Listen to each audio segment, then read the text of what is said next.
Washington Post, Monmouth University finds not good news for Nikki Haley. The numbers have barely budged, and this sample was taken after Iowa and New Hampshire. Nikki Haley, 32% in her home state. Donald Trump, 58% at home, which she calls sweet home South Carolina.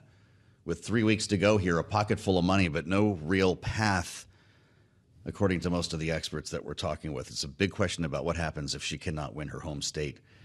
Donald Trump leading among women, among men, and among all age groups in this poll. More where this came from on the other side of the campaign. Of course, Joe Biden is running for re-election here with a real problem when it comes to the economy, connecting the dots, although we have seen some improvement here. But my goodness, third-year job approval average looks second worst, according to new numbers from Gallup. And I'm glad to say we're joined by Gallup's editor-in-chief, Mohamed Younis, with us at the table here. It's great to see you, Mohamed. Thanks for coming over. Always great to be here. This is just not good for Joe Biden as he's looking at now immigration top the economy in terms of most urgent issues for voters. He's losing on both. Absolutely. And, let's start with the economy. I love to say the economy in presidential election choices for the American public, it's not just king, it's king, queen, and bishop. The economy is everything. Yeah. When you look back historically into all of the modern era presidents, how people felt about the economy, in addition to approval ratings, were the most important thing, not only in how they voted, but also in what they said they cared about when they came to vote. So right now, that's actually a relatively positive point for President Biden. In our Economic Confidence Index, we ask monthly how Americans feel about the economy today and how it's doing into the future. It's been the second consecutive month of improvement for him. So it's still negative 26 out of... He's got time. And he's got time. And of course, as you all know here at Bloomberg, the economy can really change from period to period. A big part of President Trump's story was how COVID wiped out the economy. Yeah. And it became very, very much a different pathway to him seeking re-election. In January of 2022, he had a 50% approval rating. He was doing really well because people felt really good about the economy despite the politics. You look at 39.8% job approval. You're referring to history. That teaches us that in a re-election cycle, we're underwater. How much time does he have to pull this above 50%? Is that where he needs to be to keep his job? And let me just correct. President Trump was not at 50% approval. He was at 50% of people that said he should be reelected. Got it, yeah. So at that point in his presidency, he was doing really well. President Biden today, 38% of Americans say he should be reelected. We looked at his three-year average. His approval on the three-year average is 39.8. He's behind every single president except Jimmy Carter at this point in their presidency. So just to give you a sense of how far behind he is.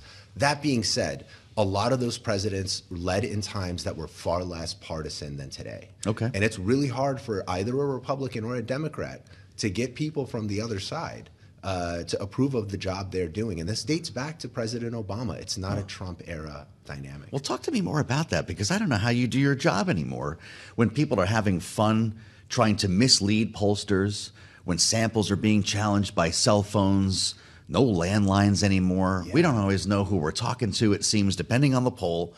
And I'll let you speak for Gallup. But this job's not getting easier as we go forward. It's absolutely not. But one of the things that is actually amazing and hasn't changed is that with a really good RDD national sample, you get a really accurate measure of how the country is feeling. We were talking a little bit about state polls a second ago. Right, and it's important to understand that with a state poll, it's far more challenging to really get a representative sample. The other thing, I think, Joe, just as your listeners and viewers start consuming more political news about the election, the notion of aggregating polls is really useful and fun to deal with. It's very useful in the finance world, of course, with indices. It's not a great or accurate way to assess where the public is on an issue. Because a lot of those polls are gathered with different methodologies. Online polls are great for certain purposes.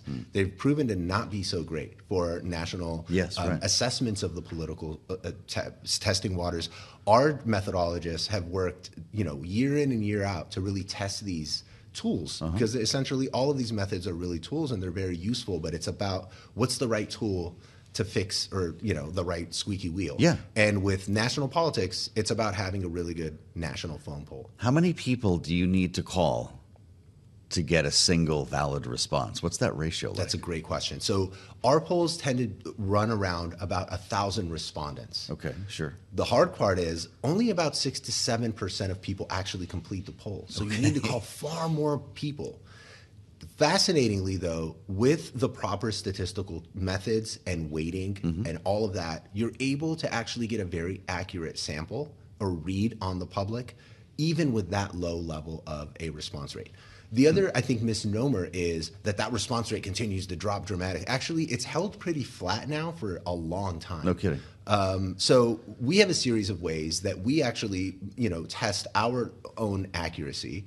We stopped forecasting elections back in Romney-Obama, but we absolutely test to see how people would have responded to that question and what the actual popular vote turnout is. And we do that every election, and it's been remarkable how accurate it is. And it's no secret, if you are a member of APOR, kind of the Association of Public Opinion Researchers in the U.S., a lot of this is debated, written about in peer-reviewed journals. So for those of us in this space, it always, I think, baffles us to note how the public is having a conversation about the polls. You can't trust the polls. How about that? Yeah. It depends on the poll. It really does depend on the poll. Well, it certainly does, and we really do try to talk about methodology when we report these numbers.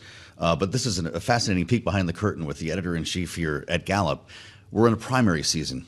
We saw in Iowa and New Hampshire that immigration was far and beyond the number one issue for Republican voters. What's that going to look like when we get to the general? It's only going to grow. Immigration is the biggest. So it's not just the economy stupid for the balance of this campaign. It's not. So it's a matter of, so life is multidimensional, right? Yeah. And so is voting. So the way we ask the question is, what is the number one issue that's the most important for you? That's always the economy. It always pans out. But we also ask a lot of other questions. One of the questions we ask every month is, what's the most important problem facing America? You could say your favorite cereal name, or you could mention a policy issue. The number one issue for Republicans is immigration. I think it's one of the most underreported stories in our times today. Yeah. And it's not just Republicans. A considerable, like 12+% of people at the national level are saying immigration. As the situation at the border worsens, which I think from your reporting and others, it seems like it continues to do that. Yeah. It is absolutely going to be a major topic, particularly among the Republican Party. It also, if you'll permit me, please, perfectly ties into the most important issue for Republicans generally. And we did a 30-year analysis of what are the issues where there's the most partisan divide on in America. The number one issue is the power of big government. Wow. And you can see how the issue of controlling the border ties right into that concept philosophically. So many controversies in Washington right now really do. We've got a deal, we're told, on the verge of a deal in the Senate that's dead on arrival in the House. Donald Trump says no deal. It looks like this could be crashing into the rocks here.